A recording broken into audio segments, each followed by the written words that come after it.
the information related to dredging.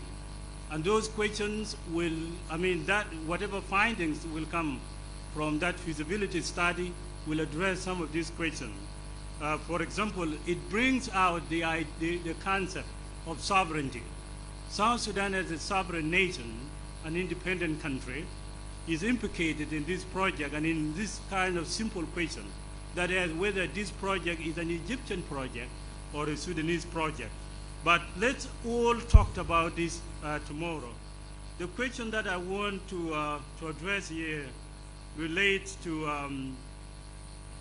why not for South Sudan to build man-made dikes, man-made lakes, man-made dams as an intervention to save lives in Upper Nile, Jonglei, and Unity State.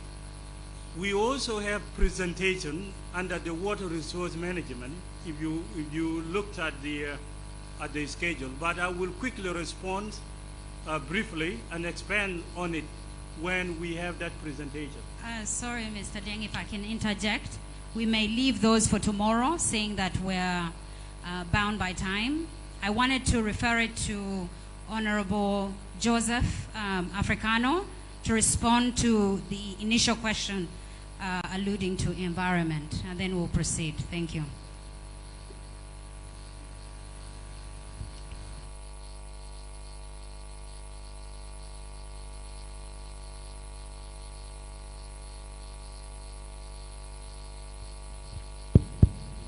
Thank you. Yeah, the first question from the medical student regarding the adaptation plans. As I alluded earlier about the impacts of climate change, there are two things that we are supposed to do depending on our situation. One, I said, we negotiated the Paris Agreement, and we know very well that climate change is a result of the emissions of carbon from the developed countries. Though we have negligible emissions, we are now experiencing the impacts of climate change. And one thing that I would like to underscore, it's not only us in South Sudan that are experiencing these impacts. That's why when we go to negotiations, like recently we are in Glasgow, we have the camps of the developed countries, the developing countries, and we in South Sudan are part of the least developed countries. So when we go there, we are about 46 countries that are least developed in the world. And our positions in those negotiations are we don't have anything to mitigate in terms of carbon emissions. Therefore, what we are experiencing in our country are the impacts, and we have to adapt to those impacts. That's one thing.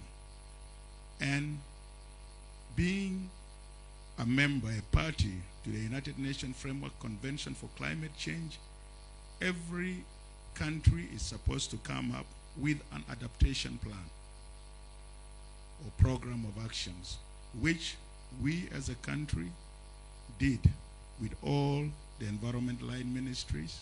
We developed our NAPA, and we have over 28 programs. So the most important thing in the issue of adapting to the impacts of flooding, as we said, we have to understand our topography. And these are not the first floods that have happened. And there are some interventions that needs to be done. We can have non-structural adaptation. That simply means instead of settling in the touch or in low or in the floodplains, we have to plan our cities or towns in higher grounds that water will not be able to reach. Our situation is our conflict and our political situation.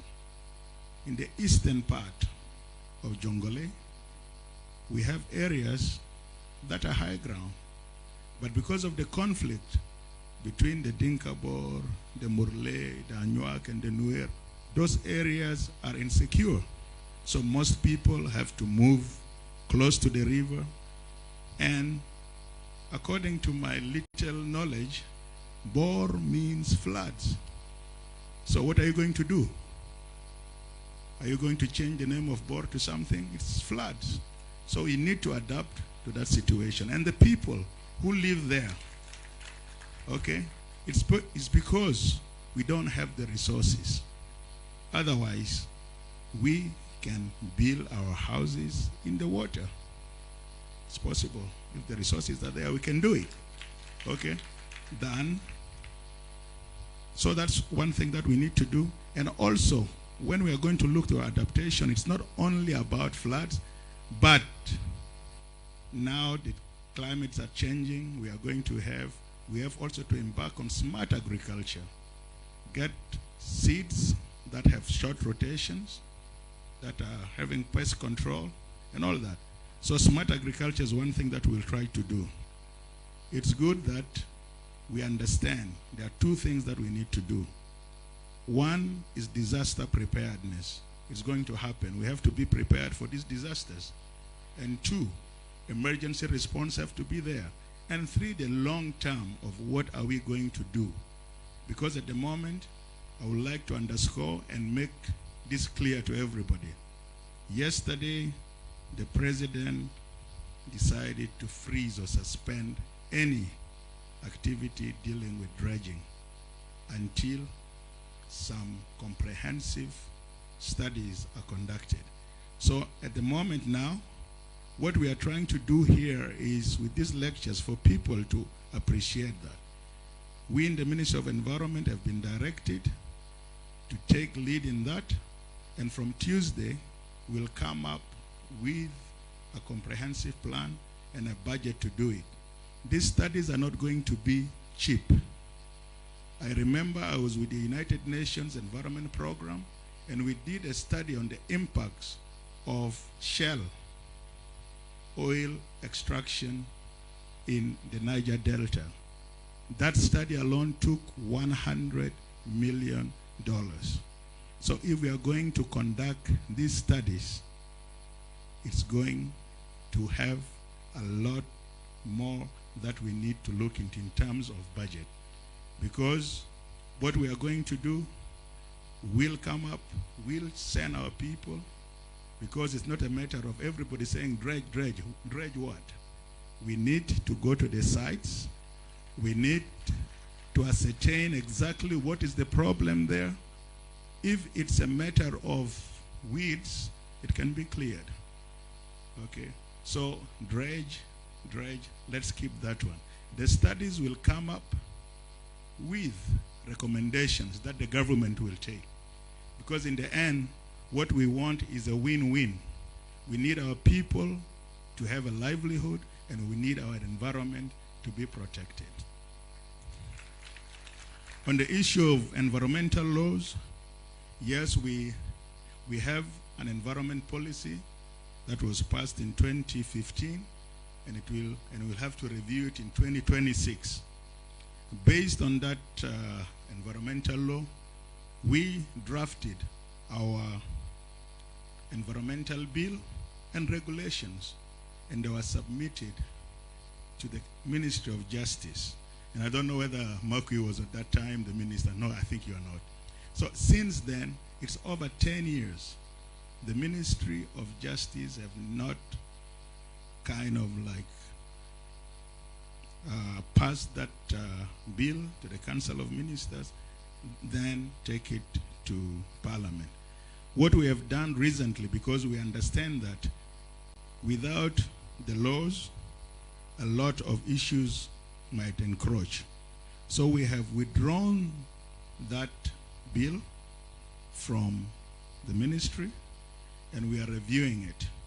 We'll review those bills, and we are going to fast track it like what has happened with the wildlife bill that was passed last week. So will have a law, and all those who will be abusing our environment will be taken to book. Finally, the other questions about dredging will be addressed tomorrow, but from the studies we'll have a lot of options, and those options will also be costed, because you cannot just say let's do this and you don't know how much it will cost. So all those options will be there, and the best option that is environmentally sound will be taken. We are not going to simply say this is it, but it has to be scientific, not political, and not an emotional kind of thing. Thank you. I have 3 minutes and I will buy your coffee. Just 3 minutes. This is important. Right. This is a $1 million question. The question goes, can South Sudan and other Nile Basin countries honor the 1959 Egypt-Sudan-Nile water agreement? How can such countries bring to an end such agreements and establish a new agreement that consider rights and benefits to all the countries? This issue, Dr. Salwa is going to address it tomorrow, and I will address it with her because of its importance. There are 5 countries that had signed on the Cooperative Framework Agreement of the Nile Basin Initiative. There are 4 countries that have ratified their signature. What we need is another country to make 6 countries and 2 to ratify. And the agreement, the Nile Basin Initiative Agreement, the CFA, enters into force and becomes law, and Egypt can go and eat soy or eat coal. Because right now, the Nile Basin, the longest river in the world, hasn't got a cooperative agreement. Going to the 1959 agreement, when we talk more tomorrow, I will allude to the Geneva Convention on the Cessation of Countries, which is a typical example of South Sudan. There are obligations. You cannot just say, because I went away, then I have got no obligation for the 1959 agreement. Regrettably, it is not that easy. We will linger on that a little bit more tomorrow. We'll explain how the Vienna Convention came about.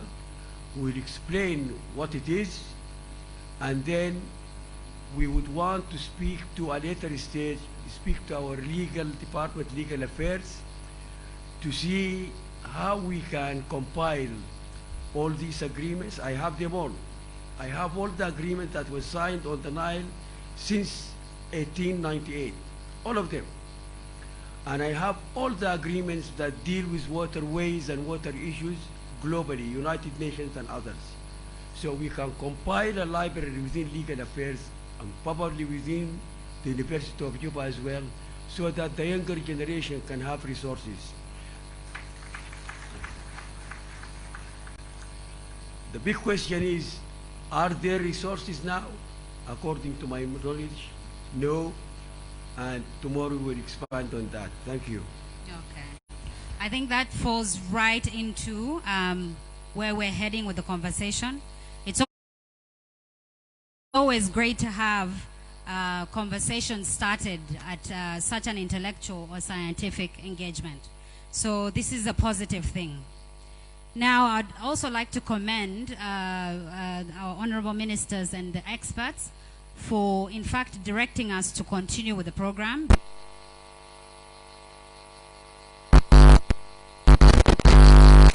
We still have a second session that is an introductory session by Dr. Salwa, and it will be on legal frameworks. And then we'll break from there. Tomorrow morning, we will then open the floor with these interesting conversations. So the conversations post Dr. Salwa's presentation will be later. But before that, I think I'd like to give an opportunity to the high table They may have comments or burning questions. Seeing that we're out of time, if we could request kindly for you to keep it to 3 minutes, and then we'll proceed.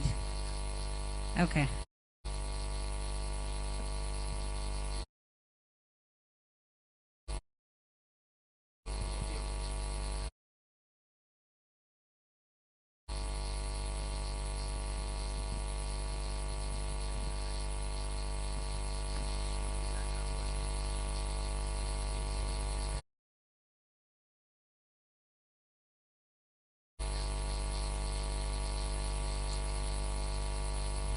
I thought it's better for me to come and stand here so my voice can go to all and be more audible. Comrade Minister of Presidential Affairs, Dr. Barnaba Marial, Comrade Minister Angelina Teng, the Minister of Defense, my dear friend, Comrade Minister of Information, all the distinguished guests, the high table here, our experts, I greet you all. I'm happy that the hall is very full, and we have seen the potential leaders of South Sudan, the young people who are making their points today. This is very important to me, and I congratulate the organizing committee, Comrade Koch and his team. The young people we have seen here today gave me at least a rest of mind, a peace of mind that there are young people who are really concerned about our nation, and there is no fear whatever is the plan. And I congratulate all of you, dear comrades.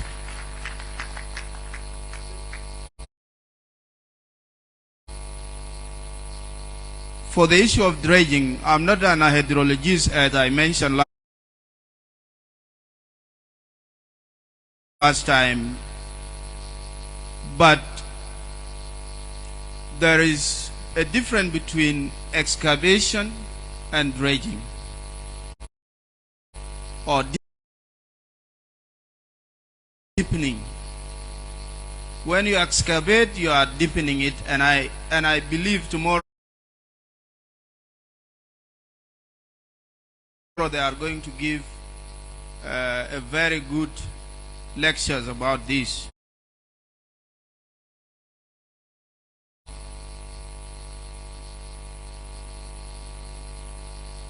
As we heard from the previous speakers that Jonglei Canal was a colonial plan. This means what? To me, as a South Sudanese, means that the Republic of South Sudan now, as a sovereign nation, has to come up with its own feasibility studies to own that projects. But otherwise, they talk about Jonglei Canal as it is now is a meaningless and senseless, and we are not for that. Let me be honest, and let me put it right. Because as a citizen, my question was to Makwe, because Makwe is from the same area, that why the canal was a straight line. And you know, a straight line in mathematics is the shortest line between 2 points. From Sobat coming down to Bor. Because the colonial system by then, those who were governing us, Egypt and British system, were only interested to take water forward. They were not interested to consider those who are inhabiting those desert areas of Law Nuer, people of Anuak, people of Murle. Now, as a nationalist, if we are to talk about Canal, it has to go in a curved way instead of coming as a straight line like this. Because I'm concerned about Law Nuer and people of Bibor. One of the issues that is bringing now a conflict between the pastoralists I mean the cattle keepers, is the issue of water and grassing for the cattle. If we take the canal, a new one, not the Jonglei Canal, to go to engulf Law, to come far east to Dredging, then we go to Bibor, and now we can come to Bor. You will be able to irrigate and give water to this very vast territory of land.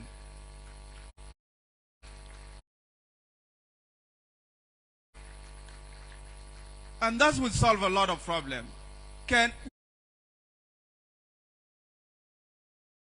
We can even export food. We can produce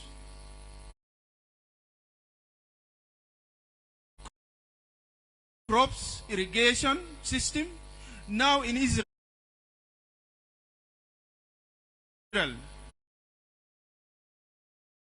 as Professor mentioned something about Israel, Israelis don't have rain.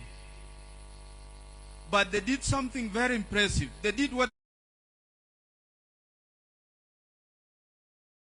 they call water drip irrigation system, whereby they make, I can call it artificial rain. From a salty water, they treated this water, they became a very nice water through technology.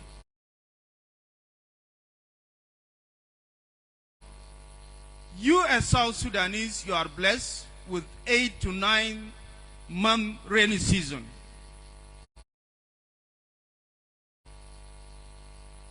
What are you doing about it? What is your plan about it? Those who are saying that we don't have money, we have money. Believe me, this country has money. It's need a political will and how we can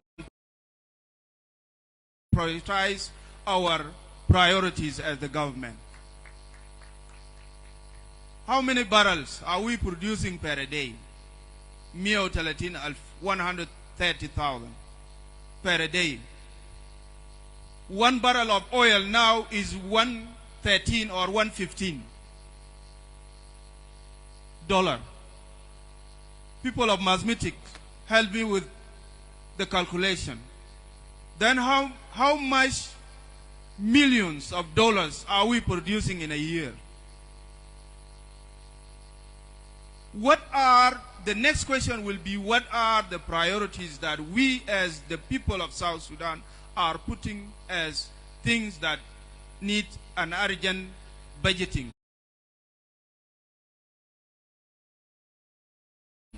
to be solved? One of them is the issue of adaptation and how we can help seriously the people who are under flood. And how we can, if we create another canal, we will be even taking this water to move around and will be reducing the flooding. I want to tell you, as people of South Sudan, as the young people, before I leave this podium, I have a special recognition to His Excellency the President of the Republic for the bold decision that he made yesterday.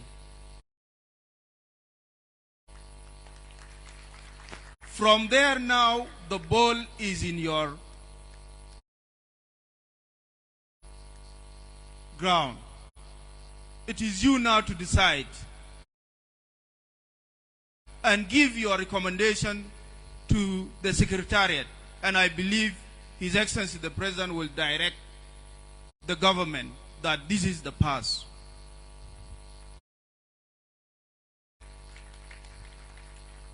So you are now the right people. You are not longer criminals. You are the right people.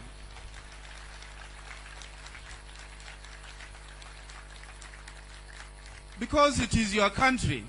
You are a sovereign people. Nobody can bring a plan to you and impose it on you. It is you to bring your plan and impose it on others. That is the point. So, before leaving the podium, I'm happy that Prof. Taj is here. And I first, when this issue of dredging came up, I heard his voice record. And I was very keen. I listened to that voice record several times. And it raised a concern that you are really a very patriotic person who loves this country. And on behalf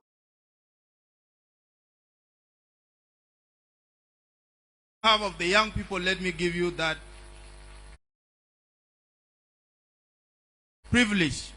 Please accept our appreciation and gratitude. Thank you very much.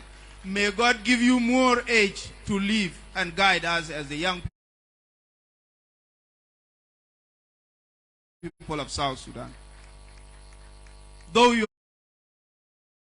are from the north, that this is proof to us that Sudanese people are still one people in two countries. Now, with Dr. Chol and his colleague here, while I was listening to what they were saying, I convinced that this country has brain, has people of speciality. We need to trust ourselves. These people are people of knowledge. And what they are going to recommend is what we as politicians must go through. And this was my argument, that political decision has to come after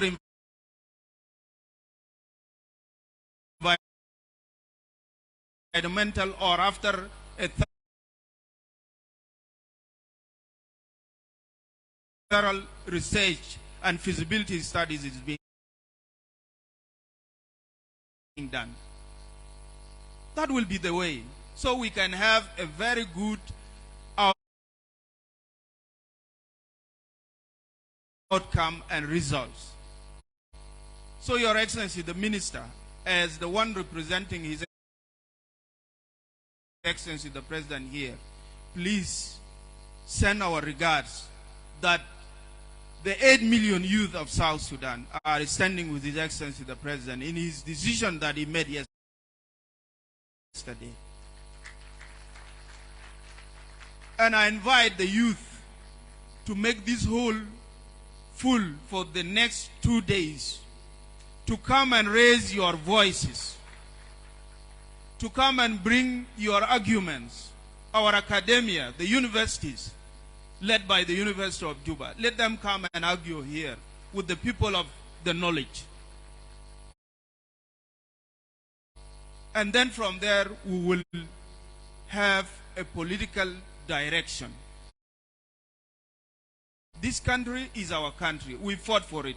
It was not a gift. And therefore, it is us to decide its fate. It is us to decide what are the major programs that we, the people of South Sudan, wanted to do without any fear or favor from any foreign country. I want to conclude by saying this. It is our sole responsibility to restore back our country. And I'm happy that we are gaining the momentum. I want to cement from this podium the issue of water commission to include all the academia and institutions that are concerned with environmental studies. And I'm happy that now His Excellency the President gave back the whole thing to the Minister of Environment.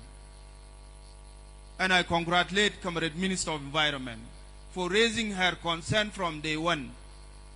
This is the patriotism that we want.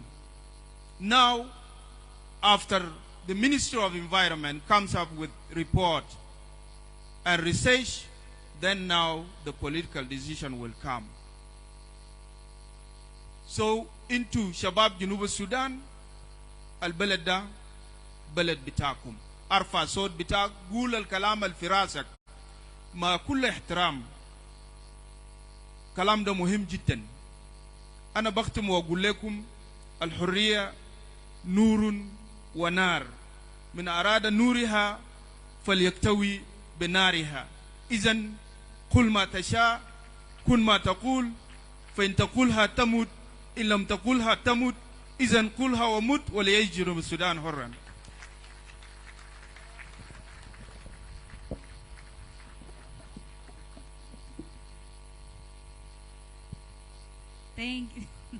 Thank you, Honorable Minister for Youth and Sports. Such powerful words. And I think it will be followed by our Honorable Minister for Information and Telecommunications, Honorable Makwen Luet.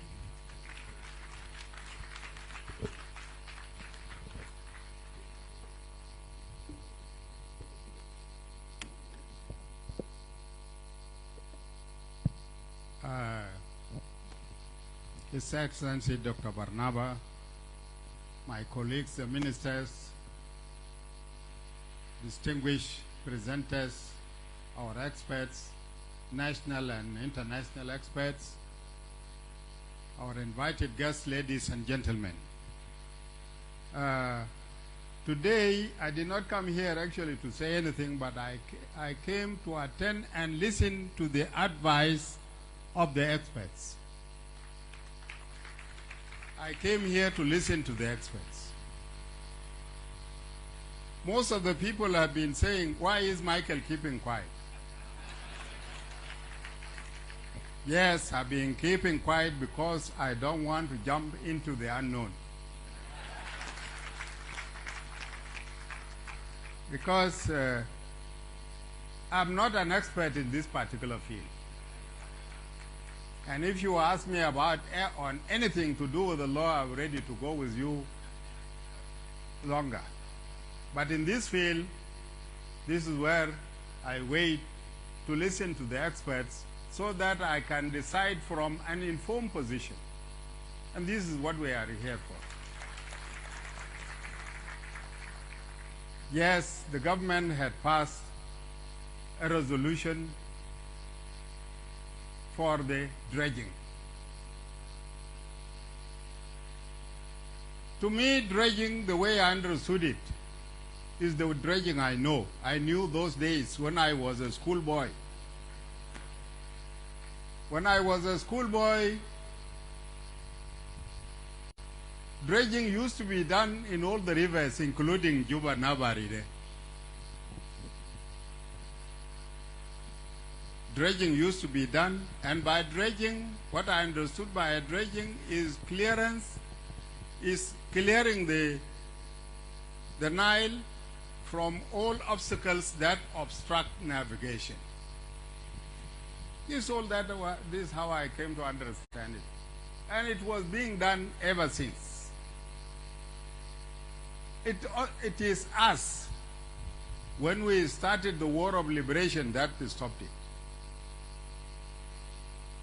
And because we stopped it that time, and after the agreement we did not dredge it again, Wabur now does not reach Juba.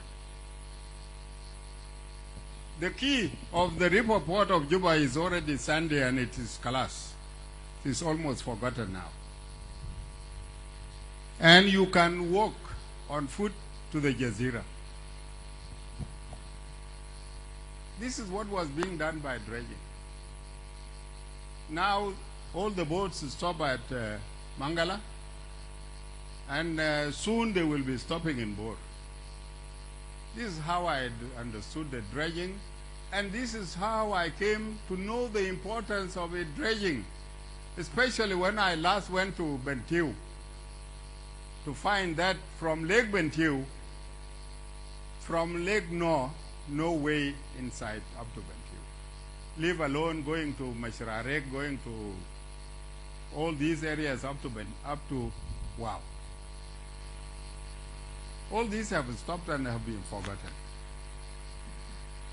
Leave alone those days, the Wabur used to leave from Malakal to Nasir, to Akobo, up to Pibor. It does not go to Akobo now.